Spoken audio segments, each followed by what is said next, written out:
तो नमस्कार दोस्तों, यानी कि बीए का जो रिज़ल्ट था आप सभी ने काफ़ी अच्छे तरीके से दी थी एग्ज़ाम इसकी। जो उसका जो रिज़ल्ट है वो ऑलरेडी पब्लिश कर दिया जा चुका है कल शाम को इलाहाबाद विश्वविद्यालय के द्वारा।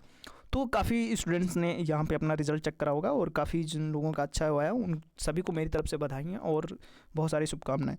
तो कई सारे छात्र हैं जो फेल भी हुए हैं या उनका जो स्कोर है वो काफ़ी लो है या फिर असंतोषजनक है या सेटिस्फाइड नहीं है, तो उनके लिए भी बात करी जाएगी इस वीडियो में। और सबसे खास बात क्या है, किस डेटा पे भी बात होगी। और जो फेल कर गए हैं जो छात्र या फिर जिनका सेकंड इम्प्रूवमेंट एग्ज़ाम लगा है या फिर जिनके एग्ज़ाम में SE शो हो रहा है, यानी कि जो जिनका जो रिज़ल्ट में वो उन लोगों के क्या करना है आगे की, उनका भी बात करी जाएगी। ठीक है, तो वीडियो को अंत तक देखिएगा।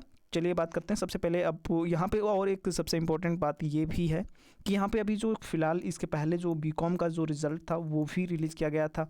तो यहाँ पे अभी ये फिर से रिवाइज़ रिज़ल्ट आया है हिस्ट्री में, यानी कि इलाहाबाद विश्वविद्यालय के इतिहास में पहली बार किसी कोर्स का जो रिज़ल्ट है रिवाइज़ हुआ, यानी कि फिर से संशोधित होकर ही रिज़ल्ट रिलीज़ किया गया है। तो उसमें भी कई छात्र यहाँ पे पासिंग क्राइटेरिया भी चेंज उन्होंने किया है कि जो पासिंग मार्क्स जो उन लोगों ने पहले ही डिसाइड किया था उसको पैटर्न को चेंज करते हुए उन्होंने अब सिर्फ ओवरऑल अगर आप 40% हर सब्जेक्ट में अगर पास हैं, अगर इतना आपका जो रिज़ल्ट बन रहा है तो आप पास माने जाएंगे। अदरवाइज़ पहले क्या था, सेमेस्टर और इंटरनल का मैटर लेते थे, उसका एग्ज़ाम पैटर्न कुछ और था जिसमें मैंने बात करी थी। लेकिन यहाँ पे अब ओवरऑल आपको सिर्फ 40% ओवरऑल लाना है। अगर आप इतना ले आते हैं तो आप पास माने जाएंगे।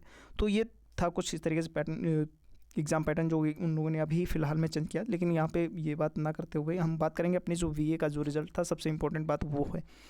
तो यहाँ पे सबसे पहले थोड़ा हम डेटा पे नज़र डाल लेते हैं। तो यहाँ पे सबसे जो नंबर ऑफ़ स्टूडेंट्स जो हैं पास वालों के लिए बात कर ली जाए तो यहाँ पे सिर्फ रफली अगर बात की जाए तो यहाँ पे लगभग 8000 छात्र जो हैं वो अपना बड़ी अच्छी तरीके से या फिर किसी भी तरीके से वो पास कर चुके हैं, यानी कि ये पास्ट कंडीशन में, यानी कि घर वालों को बता सकते हैं कि हम अपना BA का फर्स्ट सेमेस्टर पास कर चुके हैं। ठीक है, तो यहाँ पे अगर बात करी जाए जो लोग थोड़ा सा गलत फील कर रहे होंगे या फिर थोड़ा सा अनसेटिस्फाइड, जो कि पासिंग यहाँ पे मैं गलत लिख रहा हूँ तो यहाँ पे लिख लेते हैं जो लोग फेल कर गए हैं। और सबसे ख़ास बात क्या है कि ये जो पासिंग जो परसेंटेज है ये सिर्फ 58% छात्र ही पास कर पाए हैं, जो कि ये काफ़ी शॉकिंग डेटा हो सकता है। जो कि ये इलाहाबाद विश्वविद्यालय की जो ये लेगेसी चलती आ रही है कि यहाँ पे सिर्फ 55% या फिर 50% ही छात्र BA की परीक्षा पास कर पाते हैं, बड़े से बड़े धुरंधर फेल हो जाते हैं। तो यहाँ पे बात करी जाए तो फेल कितने हुए हैं, तो यहाँ पे फेल लगभग जो बाकी तो फेल ही हो गए। लेकिन यहाँ पे सबसे बात करी जाए कि यहाँ पे सेकेंड इम्प्रूवमेंट के लिए कितने लोग बचे हुए हैं, यानी कि जो जिनकी इम्प्रूवमेंट एग्ज़ाम लगी हुई है, तो ये यहाँ पे लगभग 1700 के आसपास जो छात्र हैं, यानी कि 1700 बच्चे हैं जो अपनी सेकेंड इम्प्रूवमेंट एग्ज़ाम दे सकते हैं। ठीक है, जो अपना एक और चांस है, एक और अपॉर्चुनिटी है कि आप अपना थोड़ी और अच्छी मेहनत करके आप इस वाले नंबर ऑफ़ स्टूडेंट्स में आ सकते हैं, यानी कि काफ़ी आप बुरा फील कर रहे होंगे, मैं समझ सकता हूँ। तो यहाँ पे लगभग जो फेल हुए हैं उनकी जो सेमेस्टर बैक ही है, यानी कि उनको अब फिर से सेमेस्टर बैक देना रहेगा। लेकिन ये कब दिया जाएगा, ये सबसे इंपॉर्टेंट बात ये है कि अब जो फेल कर गए हैं वो लोग आप ये फर्स्ट सेमेस्टर अपनी कैब कब देंगे। तो ये बता दें कि जो आपका जब ये सेकंड सेमेस्टर आ रहा है इसकी क्लासेस फुल फ्लेज तरीके से चल रही हैं, उसकी आप तैयारी मत छोड़िए। ठीक है, बिल्कुल उसके प्रिपेयर करते रहिए। लेकिन जो आपका फर्स्ट सेमेस्टर है ये फर्स्ट सेमेस्टर आपका थर्ड सेमेस्टर के बाद में होगा, यानी कि ये थर्ड सेमेस्टर जिस तरीके से ये सेशन कंप्लीट होता है, जैसे ही वो नया सेशन स्टार्ट होगा उस सेशन में आपका फर्स्ट सेमेस्टर रहेगा और थर्ड सेमेस्टर भी है, यानी कि दोनों सेमेस्टर आपको देने रहेंगे, ये याद रखिएगा। ठीक है, यानी कि आपको जो थर्ड सेमेस्टर की एग्ज़ाम होगी और उसी के साथ में आपकी फर्स्ट सेमेस्टर की एग्ज़ाम देनी रहेगी। तो आप अपनी तैयारी बिल्कुल मत छोड़िएगा, क्योंकि आप थर्ड सेमेस्टर के साथ में ही आपके फर्स्ट सेमेस्टर की एग्ज़ाम ले ली जाएगी अगर आप फेल हुए हैं। ठीक है, तो यहाँ पे जो फेल हैं ये अभी उनके लिए अपॉर्चुनिटी है कि उनको अभी बैक नहीं किया जाएगा। लेकिन थर्ड सेमेस्टर में अगर तब भी फेल हो जाते हैं, अगर एक बार फिर एग्ज़ाम देने के बाद में फिर भी फेल हो जाते हैं, तब आपका पूरा ईयर बैक आएगा। ठीक है, ये अभी सेमेस्टर बैक है, फिर आपका ईयर बैक आएगा। तो ये यहाँ पे थोड़ा सा रिलीफ वाली बात हो सकती है कि आपको अभी थोड़ी एक और अपॉर्चुनिटी है कि आप थोड़ा सा पुशअप करके या फिर थोड़ी सी मेहनत करके आप अपने रिज़ल्ट को बेहतर बना सकते हैं या फिर पास कर सकते हैं। अब यहाँ पे बात कर ली जाए कि जो यहाँ पे आपने डेटा देख लिया है कुछ, और कुछ एब्सेंट्स हुए हैं, तो यानी कि लगभग जो 58% पास हुए हैं, बाकी तो लोग फेल ही हुए हैं या फिर सेकेंड इम्प्रूवमेंट के लिए एलिजिबल हैं। तो यहाँ पे इसकी बात की जाए कि जैसे कि जो सेकेंड इम्प्रूवमेंट के लिए लगभग ये 17% के अप्रोक्स डेटा है, ठीक है। और जो भी बच जाता है, यानी कि ये 17% लगभग अप्रोक्स पास हुए हैं, और जब रिमेनिंग है लगभग, यानी कि जो बात करी जाए तो ये लगभग 20 से 25% लोग फेल हुए हैं, यानी कि यहाँ पे ये थोड़ा डेटा है। और बाकी बात करी जाए तो आगे बढ़ें, जैसे कि जो लोग फेल कर गए हैं वो अब क्या करें, जो ये भी कहते हैं कि जैसे कि हमारा तो रिज़ल्ट बहुत ही अच्छा, यानी कि मेरा जो नहीं आया है, या फिर जो मैंने एग्ज़ाम दी थी, या फिर मैंने जो कॉपी चेक फिल करके आंसर शीट थी, यानी कि जो मेरे हिसाब से तो मार्क्स बहुत ही लो आए हैं, जो मेरे मार्क्स बढ़ सकते हैं, वो लोग क्या करें।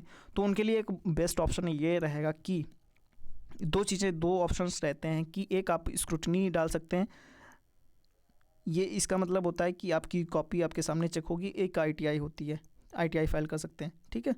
स्क्रूटनी में एक क्या होता है, यहाँ पे ये है आपका RTR है, RTI, ठीक, राइट टू इन्फॉर्मेशन, ठीक है। तो यहाँ पे ये दोनों का मतलब ये है, दोनों की कॉपी आपकी दोबारा कॉपी रिच होगी।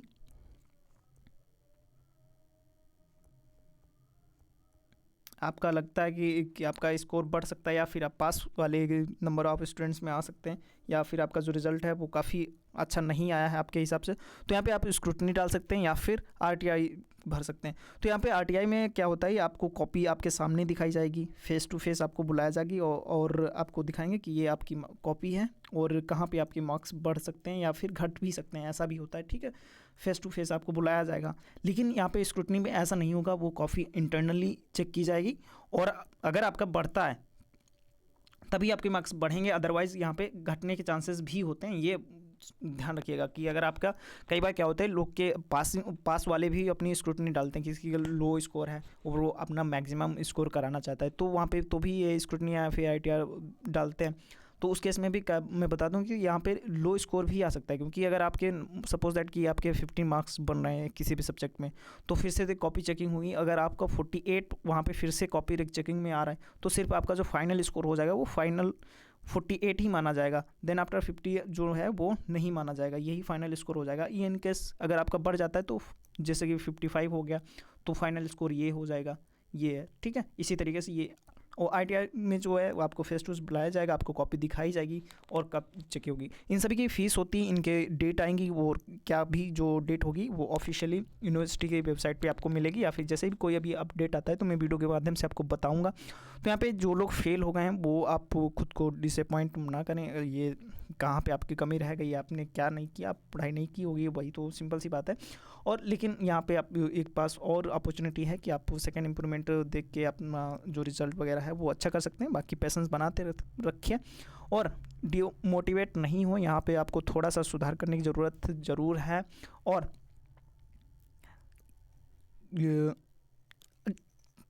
अपने सेकेंड सेमेस्टर की जो क्लासेस हैं उनको मिस मत करिए, ठीक है, किसी भी हाल में उसकी तैयारी करते रहिए, क्योंकि ये ऐसा नहीं कि आपका जो फर्स्ट सेमेस्टर है वो बर्बाद हो गया तो आप सेकेंड सेमेस्टर के लिए भी बर्बाद कर लेंगे, ये बिल्कुल भी मत करिएगा, क्योंकि आपके पास अभी भी चांसेस हैं आपको खुद को बेटर करने के लिए। तो यहाँ पे फर्स्ट सेमेस्टर बर्बाद हो गया, लेकिन सेकेंड सेमेस्टर बर्बाद ना हो, तो आपको तैयारी अपनी अच्छे तरीके से करनी है, क्योंकि अगर आप फेल हुए हैं, थोड़ी सी आपकी लापरवाही की वजह से ही हुआ है, तो आप सेकेंड जो सेमेस्टर है वो अच्छे से प्रिपेयर करें। बाकी सिलेबस की वीडियोस वगैरह आपको नहीं पता है तो आप मेरे चैनल पे जाके चेक कर सकते हो, और कोई भी डाउट है, कोई भी क्वेरी है तो आप यहाँ पे कमेंट में सेक्शन में बता सकते हो। बाकी किस तरीके से आपका जो रिजल्ट है आपका कैसा क्या है वो ज़रूर बताइएगा। बाकी सेकेंड सेमेस्टर की तैयारी अच्छे से तरीके से करिए, ठीक है, क्योंकि आप देख रहे हैं ना, आप जो, क्योंकि आप इलाहाबाद विश्वविद्यालय में नए हैं और आपकी रिज़ल्ट की पहली रिज़ल्ट है, तो अब धीरे धीरे से आप समझ जाएंगे। और इस वीडियो में बस इतना ही, काफ़ी लॉन्ग वीडियो बन गई है। Thank you.